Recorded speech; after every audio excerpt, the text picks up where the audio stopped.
आज से हम करेंगे वरिष्ठ अध्यापक सामाजिक विज्ञान के जो पेपर कर रहे थे उसमें समाज शास्त्र के जो क्वेश्चन करेंगे और वो करेंगे 2011 के पेपर के क्वेश्चन।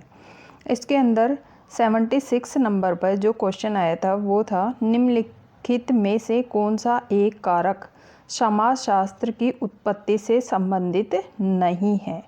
तो इसमें पहला है फ्रांस की क्रांति, औद्योगिक क्रांति, तीसरा रूस की समाजवादी क्रांति और चौथा सामंतवाद का यूरोप में पतन।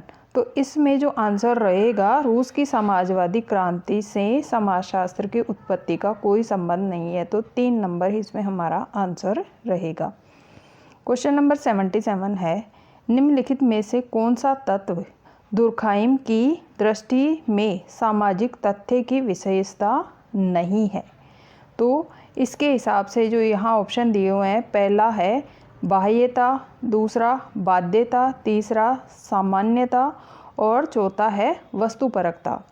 तो इसमें जो आंसर रहेगा वो है 4 नंबर वस्तुपरकता। क्वेश्चन नंबर 78 है उस समाजशास्त्री का नाम बताइए जिन्होंने सामाजिक स्थितिशास्त्र, सोशल स्टैटिक्स एवं सामाजिक गतिकी, सोशल डायनामिक्स को समाजशास्त्र की परिभाषा का आधार बताया। तो यहाँ पर जो ऑप्शन दिए हुए हैं उसमें पहला ही आंसर क्या है, सही है। ऑगस्ट काम्ते जो थे उन्होंने क्या है ये आधार माना था। तो यहाँ हमारा आंसर रहेगा 1 नंबर। क्वेश्चन नंबर 79 है निम्नलिखित में से कौन सी विशेषता संस्था की अवधारणा से संबंधित नहीं है। ये नहीं है से रिलेटेड क्वेश्चन ज़्यादा आते हैं। तीसरा क्वेश्चन आ गया अभी तक। तो इसमें है पहला है नियम एवं कार्य प्रणाली की जटिलता, दूसरा है व्यक्ति की सदस्यता, तीसरा है अमूर्तता और चौथा है तुलनात्मक रूप से दीर्घकालिकता। तो संस्था की जो अवधारणा से संबंधित विशेषता नहीं है। तो इसमें क्या है, ये सारी ही एक संस्था की विशेषता होती है। किसी भी संस्था में नियम और कार्यप्रणाली में रहती है, उसमें व्यक्तियों को सदस्यता दी जाती है। अमूर्त भी होती है संस्थाएं और मूर्त भी होती हैं। तुलनात्मक रूप से कई दीर्घकालिक यानी लंबे समय तक चलने वाली संस्थाएं भी होती है। तो इसमें क्या है, कोई भी ऐसा आंसर नहीं माना गया था, इसलिए ये क्वेश्चन क्या है, डिलीट हो गया था। तो इसका आंसर नहीं है। क्वेश्चन नंबर 80 है निम्नलिखित में से कौन सामाजिक समूह का उदाहरण है। तो कौन सा सामाजिक समूह का उदाहरण है, विवाह है, संविधान है, प्रशासन तंत्र है। तो हम सभी को पता है परिवार है। क्वेश्चन नंबर 81 है निम्नलिखित पुस्तकों का उनसे संबंधित लेखकों के नाम के साथ मिलान करें एवं सही क्रम को चिन्हित करें।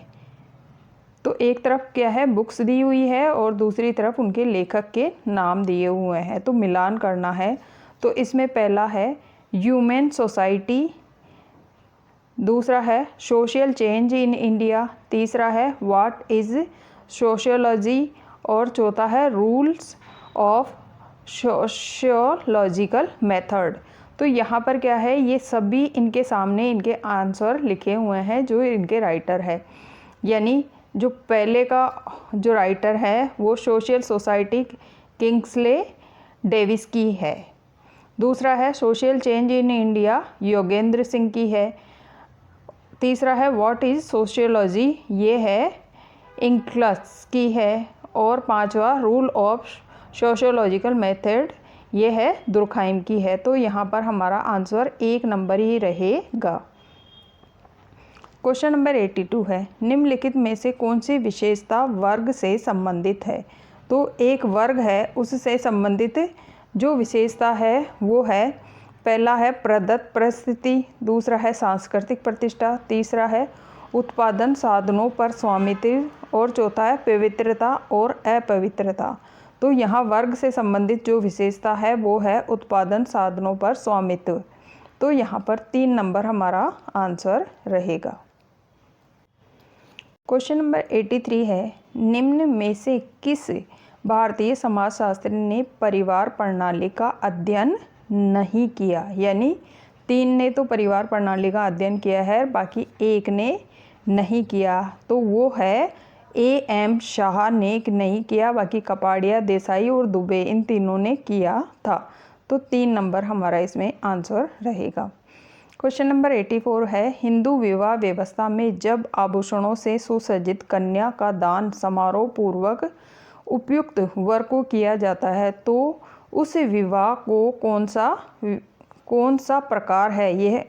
वह विवाह का कौन सा प्रकार है? तो हम सबको पता है यह विवाह कौन सा होता है जो इंडिया में मोस्टली प्रचलन में हिंदुओं में, तो वह है ब्रह्म विवाह। तो 3 नंबर इसमें हमारा आंसर रहेगा। क्वेश्चन नंबर 85 है, सांस्कृतिक विलंबन कल्चरल लेग की अवधारणा के साथ किस समाजशास्त्री का नाम संबंधित है? तो कल्चरल लेग के साथ जो समाजशास्त्री का संबंध है वो है W.F. ऑगबर्ग है। ये क्या है? ऑगबर्ग है। तो पहला ही इसमें हमारा आंसर। क्वेश्चन नंबर 86 है, जिस परिवार में हम जन्म लेते हैं और जिस परिवार में हम जन्म देते हैं उन्हें क्रमशः कहा जाता है। तो उसे कहा जाता है प्रभव। यहाँ पर ये थोड़ा सा गलत हो गया, प्रभव परिवार, और दूसरा है प्रजनन परिवार। तो यहाँ पर आंसर रहेगा हमारा 1 नंबर। क्वेश्चन नंबर 87 है, F. टॉनीज ने सामाजिक समूह के निम्नलिखित वर्गीकरण में से किसका उल्लेख किया है? तो यहाँ पर जो पहला ही हमारा ऑप्शन सही रहेगा, गेमिन शेफ्ट और गेसिल शेफ्ट, जो वर्गीकरण इन्होंने सामाजिक समूह का किया है। ये आपको डायरेक्ट ही याद होने चाहिए, तभी आप ये क्वेश्चन कर पाएंगे, और ये तो अलग सा है इसलिए आपको याद भी रह सकता है अगर रिपीट होता है क्वेश्चन। तो इसमें आंसर होगा हमारा 1 नंबर। क्वेश्चन नंबर 88 है, भारत में घरेलू हिंसा के विरुद्ध अधिनियम किस वर्ष पारित हुआ था? तो ये पारित हुआ था 2005 के अंदर, क्या है, संसद में पारित हो गया था, और लागू जो हुआ था ये हुआ था 26 अक्टूबर को। 26 अक्टूबर 2006 को लागू हुआ था। ये भी क्वेश्चन पूछा जा सकता है। क्वेश्चन नंबर 89 है, निम्नलिखित में से कौन सी विशेषता प्राथमिक समूह हेतु आवश्यक नहीं है? तो नहीं है पूछा है। पहला है हम की भावना, दूसरा है आमने सामने के संबंध, तीसरा है सामाजिक संबंधों का अधिक आयतन, और चौथा है संबंध साध्य एवं साधन के रूप में। तो यहाँ पर पहला ही क्या है ऑप्शन, वो यहाँ पर जो आंसर रहेगा वो रहेगा 4 नंबर। पहला नहीं, 4 नंबर हमारा आंसर रहेगा, क्योंकि प्राथमिक जो समूह है उसमें हम की भावना भी होती है, आमने सामने के संबंध भी होते हैं, सदस्यों का जो एक दूसरे से जुड़ाव होता है, आकार बहुत छोटा होता है, उनके व्यवहारों का एक दूसरे से नियंत्रण होता है, ऐसी बहुत सारी विशेषताएं होती है, लेकिन संबंध साध्य साधन के रूप में नहीं होते हैं। क्वेश्चन नंबर 90 है, निम्नलिखित में से कौन सा क्रम सही है? तो हम सबको पता है पहले क्या आता है, ब्रह्मचर्य आश्रम, फिर आता है गृहस्थ, फिर वानप्रस्थ और फिर संन्यास। तो यहाँ पर 2 नंबर हमारा आंसर रहेगा। ये क्वेश्चन तो हर बार पूछा जाता है समाजशास्त्र के अंदर। क्वेश्चन नंबर 91 है, जातिवाद में क्वेश्चन नंबर 91 है, जातिवाद में एक जाति समूह दूसरे जाति समूह के साथ अंतःक्रिया करते समय किस रूप में सक्रिय होते हैं? तो ये होते हैं अंतः समूह और बाह्य समूहों के रूप में। तो यहाँ आंसर रहेगा हमारा 1 नंबर। क्वेश्चन नंबर 92 है, एक शिक्षक जब पहली बार कक्षा में विद्यार्थियों को पढ़ाते समय सफलता और असफलता के भावनात्मक असंतुलन का अनुभव करवाता है तो समाजशास्त्र में वह किस अवधारणा का उदाहरण बन जाता है? तो इसमें जो ऑप्शन दिए हुए हैं उसमें पहला है भूमि का संघर्ष, दूसरा है भूमि का तनाव, तीसरा है भूमिका संक्रमण और चौथा है भूमिका असंगतता। तो भूमिका असंगतता, इसमें हमारा आंसर रहेगा 4 नंबर। क्वेश्चन नंबर 93 है, निम्नलिखित में से कौन समाज वैज्ञानिक परिवर्तन के चक्रीय सिद्धांत के साथ संबंधित है?